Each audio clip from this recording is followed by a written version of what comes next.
Kentucky cooking segment brought to you by Creative Kitchen and Bath, where you will always cook in style.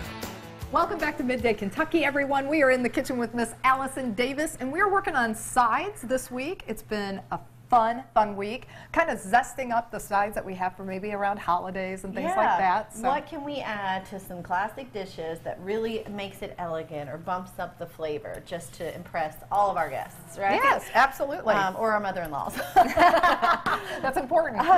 So today we're talking brown butter, which is why I'm kind of playing with my heat here. This is my absolute favorite flavor, the best way to really just bring something special to your dish.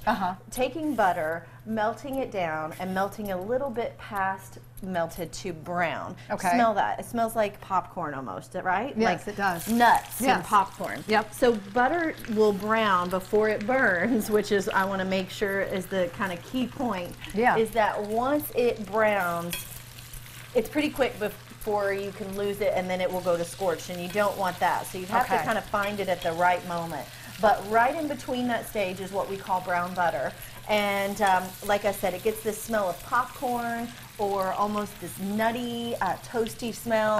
And it is just phenomenal. Delicious. That's what the smell is. Yeah. It's just delicious. So what I have done is I have added in some onions, and we're kind of caramelizing the onions or softening and sweetening them a bit in the brown butter. All right. So I just, slice those julienne. And what we're going to be making today is a parsnip dish. We're going to do a sautéed parsnip, and we're going to add a few other little fun things, along with some apples and onions and parsnips.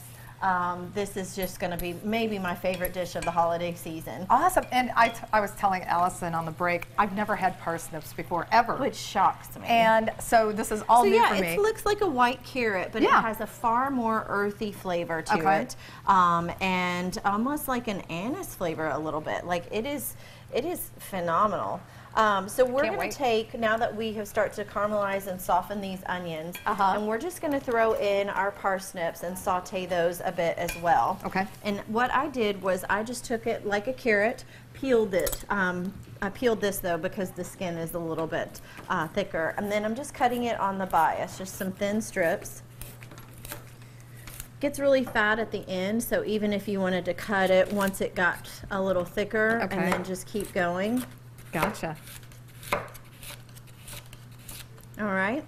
And then we're just going to add those in with our onions and just let these saute kind of at a medium heat. Okay. And just keep stirring it the whole time? We're going to kind of keep moving it and just really want to start to soften and almost caramelize the parsnips in a way. Okay. Now, as this is cooking, we are slicing up some apples. The apples are going to go in a little bit later because I like the crunch of the apples. I don't want them to get super soft. Like I want them to still be a little bit crunchy and just kind of throw them in towards the end. Towards the end, okay. Okay, so now some of my favorite things as far as how do we bulk this up. First, brown butter, okay, but I've got a few other tricks up my sleeve. Okay. One is a little cinnamon and nutmeg. Okay, so this is more of like a sweeter dish in a way because the onions are going to sweeten it up. Okay. But we're going to kind of add some other dishes. So I've got a little cinnamon going in and a little bit of nutmeg. All right. Now this one you would not expect in a savory dish or with vegetables.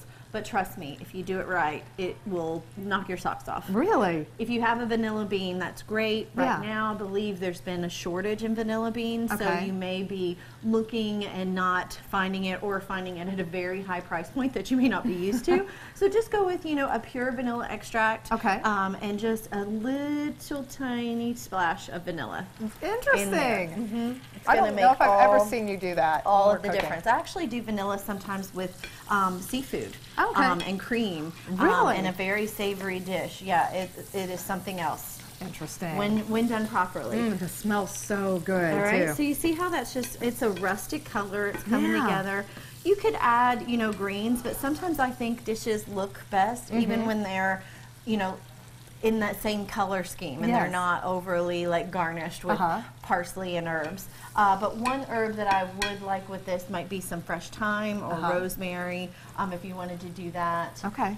Cheese, you name it. Final favorite thing of the day walnut oil. Okay. This will go over in the very end just as a nice drizzle. But there you go. That's it. Yeah. Wow. Well, for this recipe and many other recipes, head over to our website at WTVQ.com/Midday Kentucky, or you can head over to Allison's website at wildtimecooking.com. You can also find her on Instagram. Yeah, at Chef Allison Davis. And we'll be right back right after this short break. Keep it right here.